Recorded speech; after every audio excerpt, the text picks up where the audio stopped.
I was 14 when my whole life basically imploded. It was Christmas Eve 2016, and I'd stayed after school to help decorate for some charity thing. Wasn't even supposed to be there that late, but my teacher begged us to stay and finish. Got home around 2 p.m. expecting Mom to be there. She always made a big deal about Christmas Eve, like cookies and movies and stuff. But the house was completely dark. No car in the driveway, door locked, no note, nothing. I figured maybe she went to get groceries, so I called her straight to voicemail. Called again and again. Sat on the front step for literally an hour because I didn't have my house key. Had this dumb carabiner thing that broke the week before, and I hadn't replaced it yet. Temperature was dropping hard, and it was starting to snow. Called her like 20 more times. Still nothing. Starting to freak out because it's getting dark and cold AF. Tried neighbors, but nobody was home because, well, Christmas Eve. Around 6 p.m. My phone battery was at like 10%, and I was legit shivering. Texted my best friend Levi, asking if he'd heard from my mom. He hadn't. My last call to her was around 7 before my phone died completely. I literally sat there until 11 p.m., 9 hours in December, cold. Finally, a car pulled up and I thought, thank God Mom's finally home. But it was Levi and his dad. They'd been trying to call me back and got worried when I didn't answer. They took me to their place, let me charge my phone, gave me hot chocolate.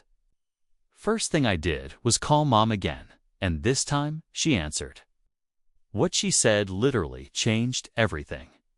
Her exact words were, "Stop being so pathetic. I have a real family now." Then she hung up. I just sat there staring at Levi and his dad. They didn't know what to say. I tried calling back, but she'd blocked my number.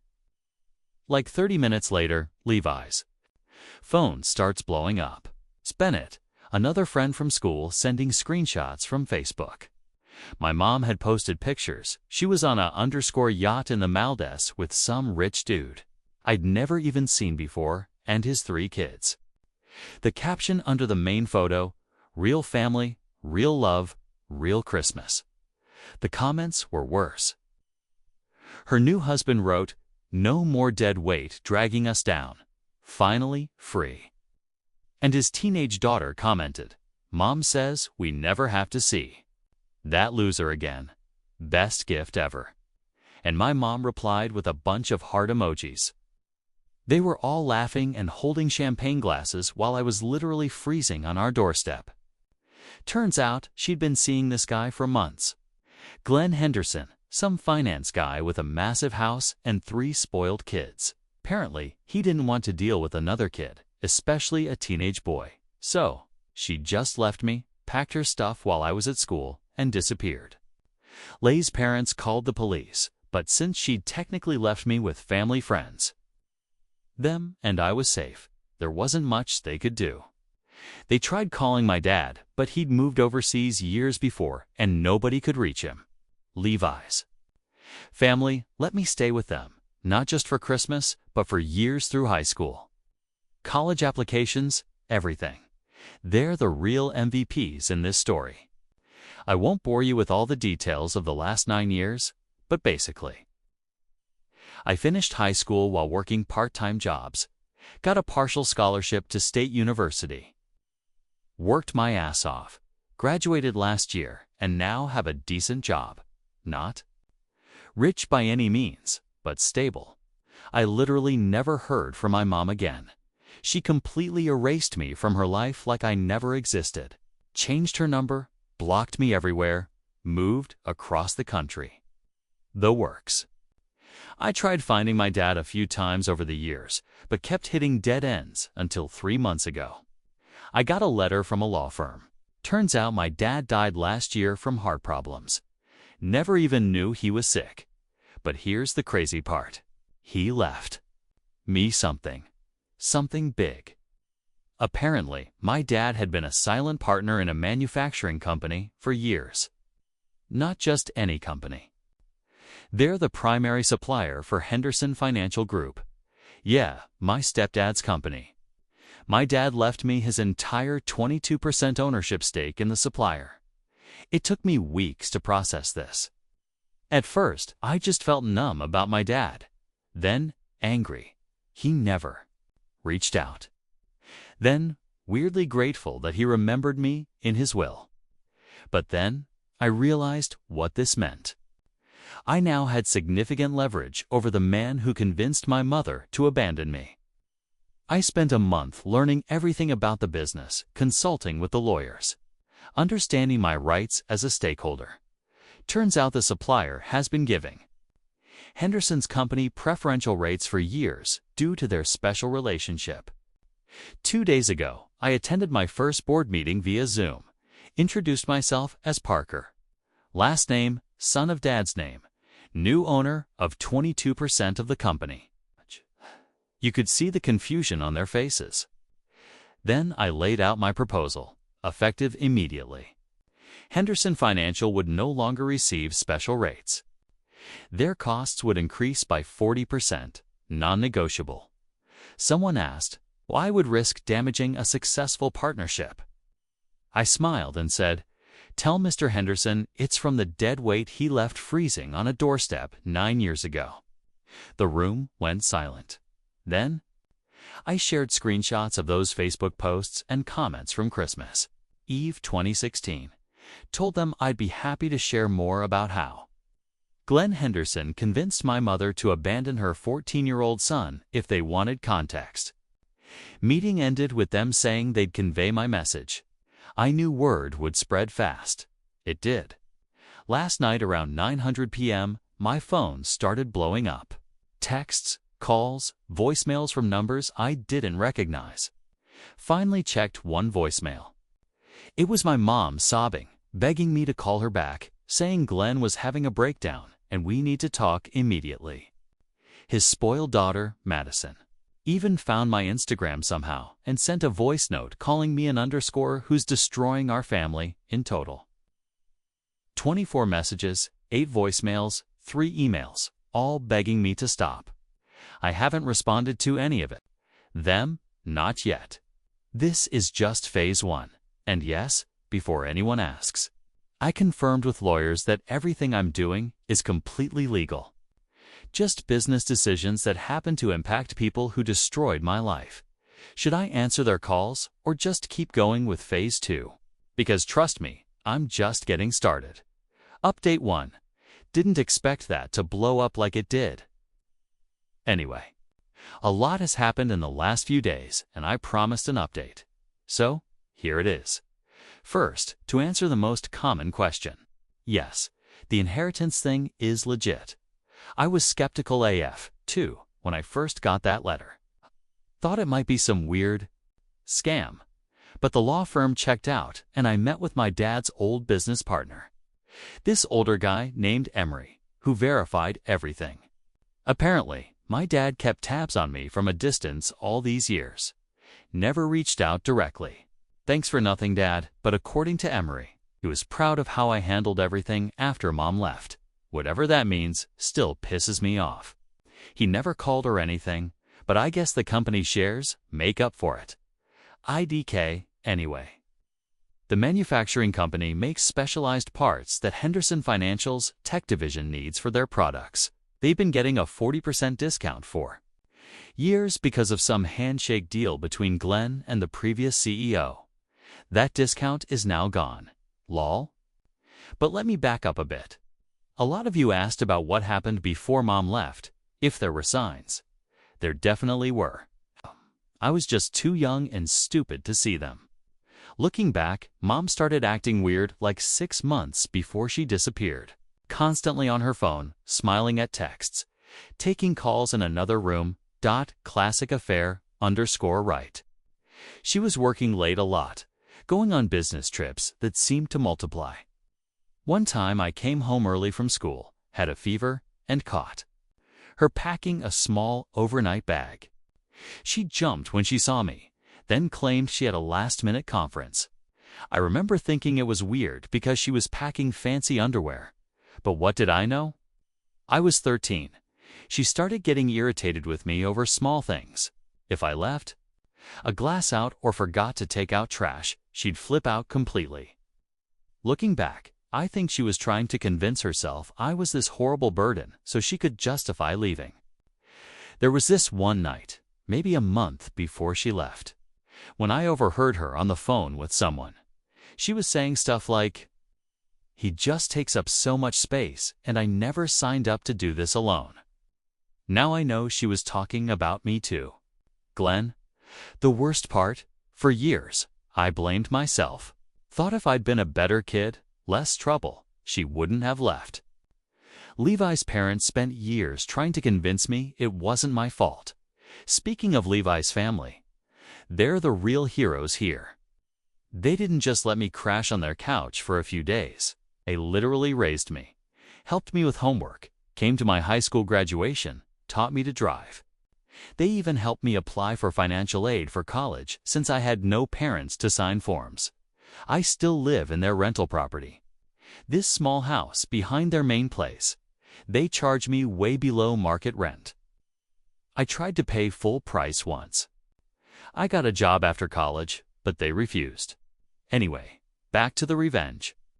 After that board meeting 2 days ago, word spread fast. By that evening, Glenn was already calling emergency meetings with his executive team. How do I know? Because Julie, one of his employees who works in accounts, messaged me on LinkedIn. Apparently, my name was suddenly being whispered all over the office. According to Julie, who seems to hate Glenn BTW, he's in full panic mode. The cost increase I implemented will cut their profit margins by like 18% on their main product line. Plus, it can't easily switch suppliers because our parts are specialized for their tech. Then, yesterday morning, I got an email from Glenn himself, all professional at first, asking for a business meeting to discuss our company's relationship. Then it got desperate. He started saying stuff about water under the bridge and misunderstandings from years ago and how we should not let personal matters affect business decisions. I didn't respond. Instead, I called another board meeting and proposed a new pricing structure that would give discounts to all of Henderson's competitors. The board loved it. More profit for us. Plus, we'd expand our customer base. Win-win. Then, the real bombshell dropped. My mom finally reached me. I was grabbing coffee at this place near my house when my phone buzzed with a number I didn't recognize. Normally, I'd ignore it, but something told me to pick up. It was her. First time hearing her voice in 9 years. She started with this fake, cheerful tone like we talked last week or something. Asked how I was doing, said she'd love to catch up. I literally laughed, told her to cut the underscore and tell me what she wanted. That's when she broke down, started sobbing about how Glenn was having a breakdown over the business situation, how they might lose their vacation home if things continued, how Madison was worried about having to leave her private university. I just listened, not saying anything. Then she hit me with it.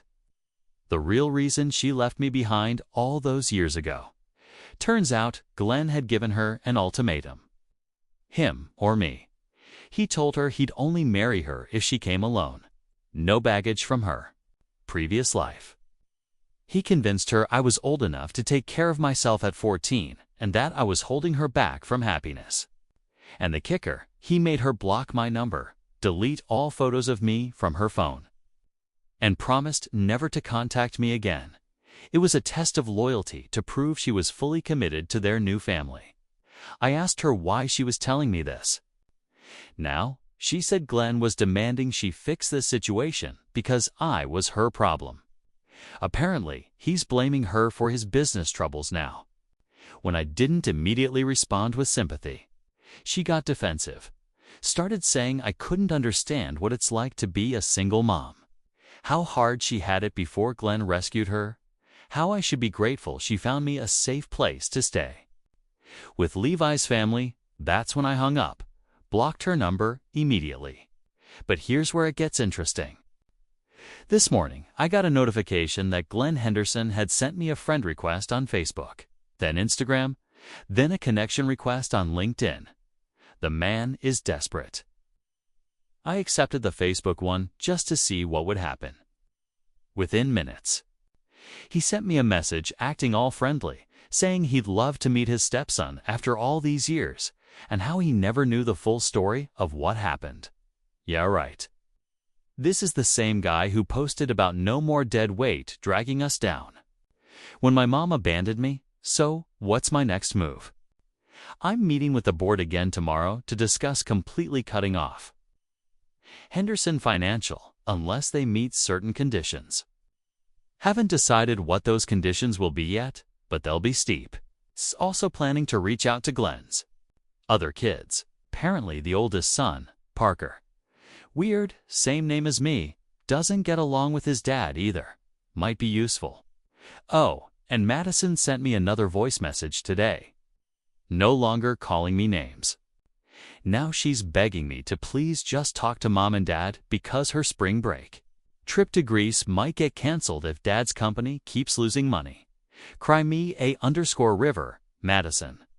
Phase 2 is just beginning. We'll update again soon. Update 2. Okay, I know I said I'd update soon, but the last week has been absolutely insane. Like, I literally haven't slept properly in days because _ keeps happening. Buckle up because this is wild. So, after Glenn started desperately trying to friend me on every social media platform, I decided to finally meet with my mom. Figured I'd hear what she had to say face to face. Told her to meet me at this coffee shop downtown. Public place, easy to leave if things got weird. I got there early and grabbed a table in the back corner. Was scrolling through some work emails when I looked up and there she was. It's _ Weird seeing someone you haven't seen in 9 years. She looked older, obviously, but also like polished, expensive haircut, designer purse, that kind of thing. She spotted me and got this weird frozen smile on her face. The first 5 minutes were awkward AF. She kept trying to hug me. I stepped back and then started with small talk, like asking if I still liked soccer. Hadn't played since I was 12. Showed how little she knew me even before she left. Then she reached across the table and tried to grab my hand. I pulled it back and just stared at her until she got uncomfortable. Finally asked her what exactly she wanted from me. That's when the waterworks started. Crying about how she never meant to hurt me and how Glenn had painted her into a corner back then. Said she thought Levi's family would adopt me or something. I DK'd with all _ excuses. The whole time she kept glancing around like she was worried someone would see her. Then she slipped up. Mentioned that Glenn didn't know she was meeting me. Interesting. I finally cut her off and asked straight up, what did Glenn tell her to offer me to make this go away? She looked surprised, then embarrassed. Turns out Glenn had sent her with an offer. $50,000 if I'd reverse the pricing changes and sign an NDA about the whole situation. $50,000 for 9 years of abandonment. I actually laughed out loud.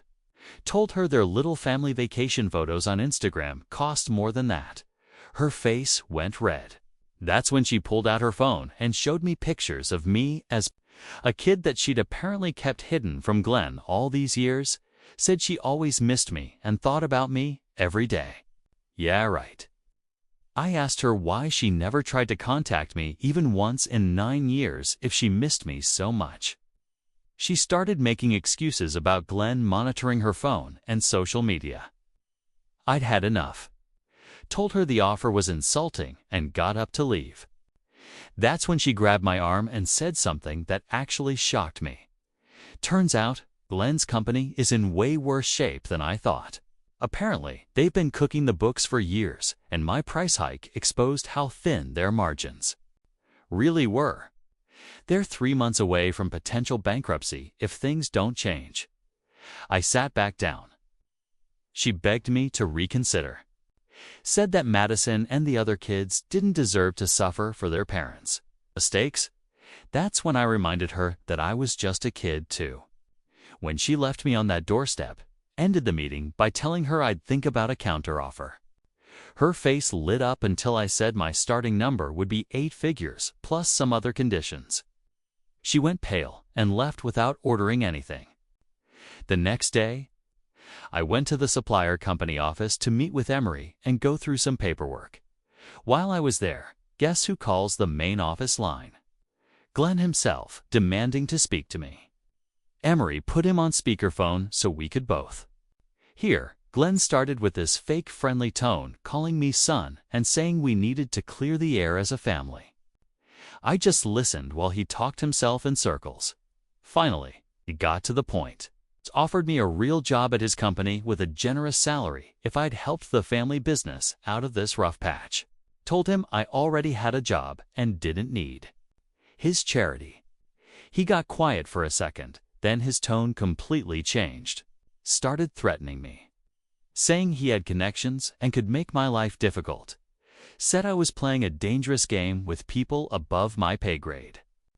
That's when I played my trump card. Told him I knew about the creative accounting at Henderson Financial and asked how the auditors would feel about that. Dead silence on the line. Then he hung up. 2 hours later, I got a text from Madison. No more princess attitude. Now she was pissed. Called me every name in the book. Blamed me for her dad's stress-induced health problems. Said I was tearing apart her family out of petty revenge.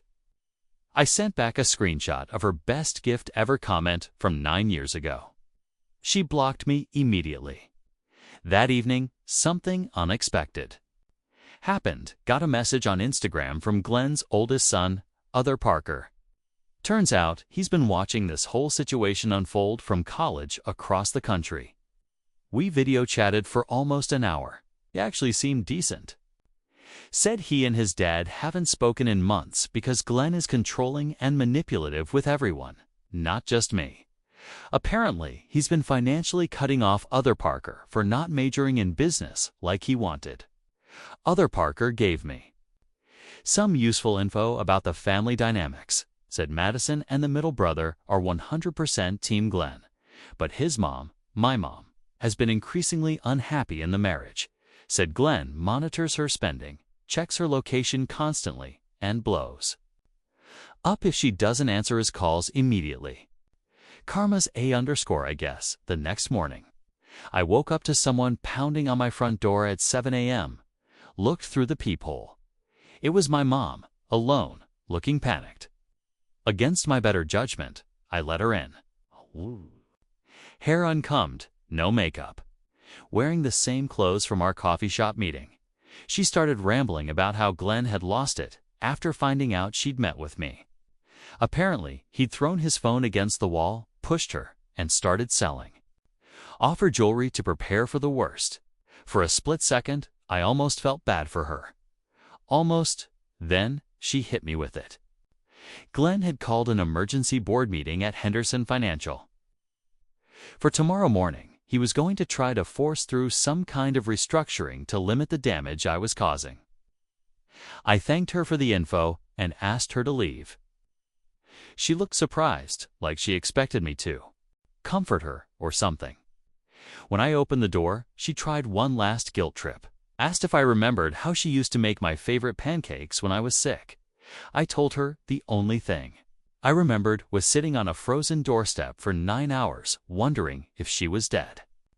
The door barely closed before I was on the phone with Emery. We needed to move fast. Spent the entire day in meetings with the supplier company board. By 9 p.m., we had our plan. I would attend Henderson Financial's board meeting tomorrow. Not as a visitor, but as a representative of their most crucial supplier. Called Levi that night to update him. He offered to come with me for moral support, but I told him I needed to do this alone. His dad overheard our conversation and got on the phone. Reminded me that whatever happened, I always had a family with him. Went to bed knowing tomorrow would change everything. Finally, after 9 years, I was going to look Glenn Henderson in the eye and show him exactly who has the power now and I wasn't going to be merciful. Final update. You guys. It's done. Everything went down yesterday, and I'm still kind of in shock about how perfectly it all played out. Not going to lie, I'm running on like 2 hours of sleep and way too much coffee. But I had to update you all. So, after my last post, I went to the Henderson Financial Board meeting. Got there early, wearing my one decent suit. Thanks, Levi's dad, for making me buy it for job interviews last year. The receptionist tried to stop me since I wasn't on the visitor list, but Emery had called ahead and gotten me cleared as a supplier representative. I sat in the back corner of the boardroom while people filed in. Nobody paid attention to me. Just some random guy on his phone. Glenn walked in last, looking stressed AF. Dark circles under his eyes, hair messy. He glanced at me but didn't recognize me at first. Why would he? He'd only seen me in old Facebook pictures. The meeting started with Glenn talking about temporary cash flow issues and strategic restructuring. Basically corporate BS to hide how bad things really were. He kept saying the supplier situation was being handled and they'd be back to normal pricing soon. That's when I raised my hand. The look on Glenn's face when I stood up and introduced myself as Parker, son of Dad's name, and representative of their main supplier. I wish I had a picture. He literally dropped his pen and his mouth just hung open. I laid out the facts. Their supplier discount was permanently gone. Not only that, but we were offering better rates to their 3 biggest competitors. Henderson Financial had 1 week to find a new supplier or face a total product shortage. One of the board members asked why we were making such aggressive moves. I pulled out my phone, opened Facebook, and projected those Christmas photos and comments from 9 years ago onto the screen. The room went completely silent. Glenn started stuttering, saying this was inappropriate for a business meeting and personal matters shouldn't affect company decisions. That's when I pulled out my second bomb. The accounting irregularities his own wife had told me about. Asked how the board would feel about an external audit of the last 5 years of books. Glenn's face went from red to white in about 2 seconds. He tried to call for a break, but the board chairman overruled him. The chairman asked me what exactly I wanted. I had my list ready. 1. Glenn Henderson would step down as CEO effective immediately. 2. The company would make a donation of $2 million to a foundation that helps abandoned and foster kids. 3. Glenn and my mother would sign a notarized statement acknowledging they had abandoned a 14-year-old child on Christmas Eve and expressing their deepest regret for their actions.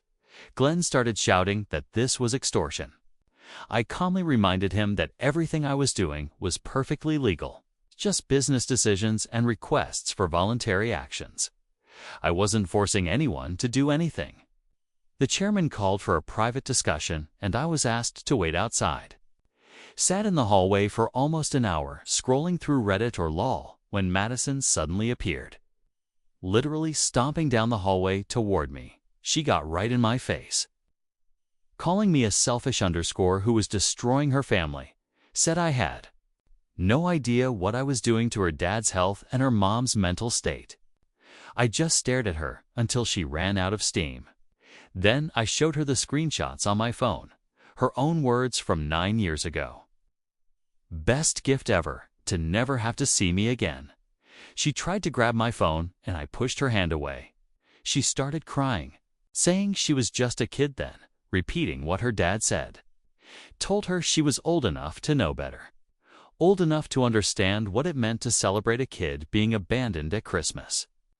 She stormed off, mascara running down her face. The board secretary finally called me back in. The energy in the room had completely changed. Glenn was sitting in a chair in the corner, staring at the floor. The chairman explained that they'd reached a decision. They would accept all 3 of my conditions with one modification. The donation would be $1 million, not 2. I countered with 1.5. They agreed. Glenn looked up, started saying this was ridiculous. The board couldn't force him to sign a personal statement. The chairman cut him off. Said the company counsel had advised that Glenn either accept all terms or face an immediate audit and potential shareholder lawsuit.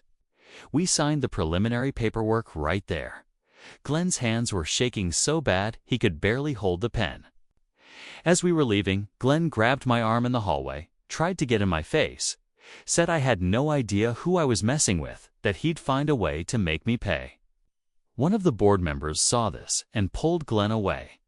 Told him to go home and puss. We told him to go home and calm down before he made things worse. The next day, yesterday, we met at the lawyer's office to sign the final documents. My mom showed up with Glenn, but wouldn't look me in the eye. She'd clearly been crying, kept fidgeting with her wedding ring, twisting it around her finger. The paperwork was straightforward. Glenn would retire as CEO, but remain on as a consultant. Basically, a fancy way of being demoted. The company would make the donation, and both of them would sign the personal statement. Glenn tried one last trick. Said he'd sign everything except the personal statement. His lawyer quietly took him aside, and whatever he said made Glenn come back and grudgingly sign everything. My mom still hadn't said a word the whole time. When it was her turn to sign, she finally looked at me and asked if this would make things right between us. I told her nothing would ever make things right. This wasn't about fixing our relationship. It was about consequences for abandoning your child. She signed the papers. Glenn slammed his pen down and stormed out. My mom lingered for a moment, tried to hand me a small gift bag. I didn't take it. Told her to donate it to a kid who doesn't have parents for Christmas.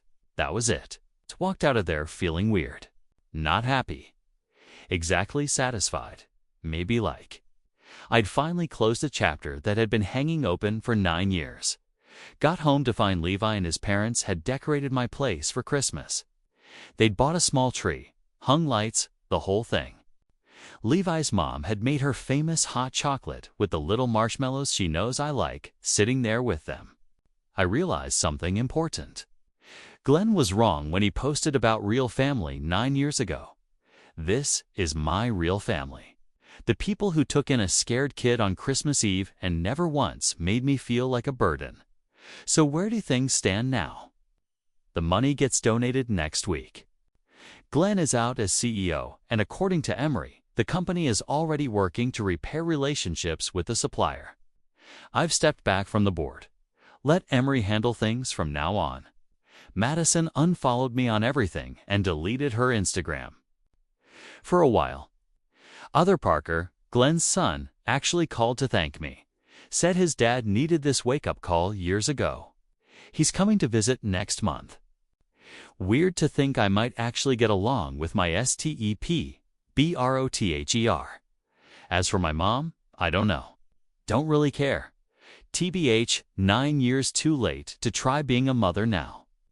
Some of you asked if I feel bad about destroying their family. Honestly, nope, I didn't.